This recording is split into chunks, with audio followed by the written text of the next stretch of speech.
Hey, this is Royden and today we'll be taking a quick look at the Nokia Asha 501. This is the latest handset from Nokia in their Asha lineup, and the 501 focuses on bettering the touch experience compared to its predecessors. So here's the handset itself. It's pretty small and it's built well, and it's quite light as well at just 98 grams. Up front we have a 3-inch display, but the resolution is not too good. It's just about 240 by 320, so images and text are quite pixelated. There's only a single back button in the front and there's no capacitive button.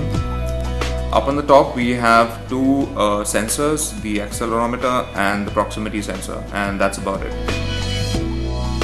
Looking at the ports, on the side we have the volume rocker and the power and sleep button, and on the top we have a thin pin charging port as well as a micro USB port and a 3.5mm headphone jack. Coming to the back, there's a 3.1 megapixel camera without any LED flash and a speaker at the bottom. This little tab over here also helps you open up the phone, so you can change the cover quite simply, just like that. The 501 is powered by a 1200 mAh battery, and underneath that we have one micro SIM slot and the other one is placed on the side along with the micro SD card slot at the bottom.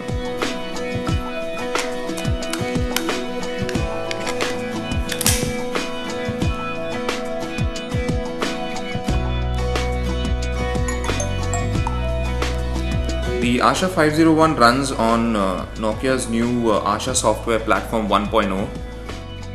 The UI is a bit familiar if you've used the previous Nokia phones, although it is a bit sluggish due to just 64 MB of RAM on board.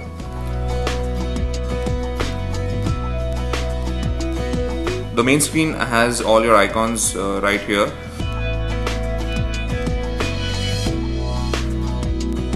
Swipe to the right, you have all your recently opened apps,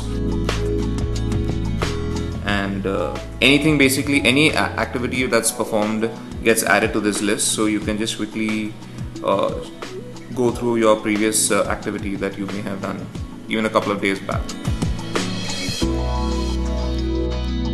There's a notification pull down from the top which lets you quickly toggle between Wi-Fi, Bluetooth, data and the different sound modes.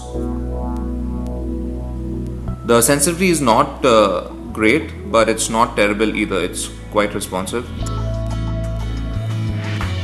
The keyboard is surprisingly not too bad.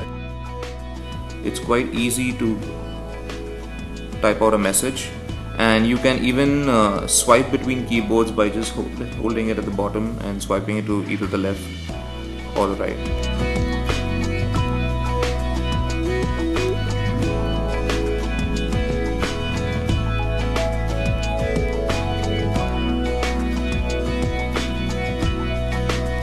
Media playback is pretty good. The speaker on the 501 does a pretty decent job of reproducing sound. As you can see, it's pretty loud and the clarity is pretty good as well.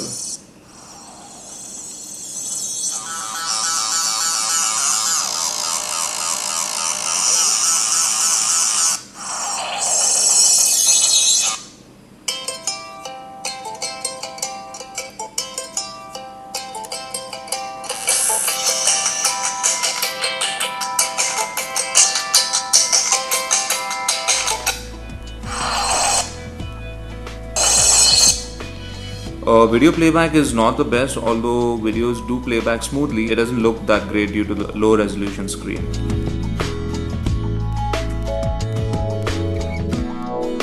Another issue with the 501 is the apps which have to be ported over from the previous Asha platform.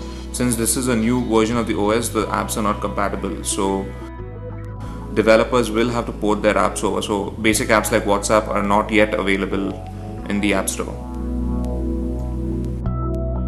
So just a recap of the features of the 501. We have dual SIM support, expandable memory, Wi-Fi, Bluetooth, stereo FM radio, and expandable covers.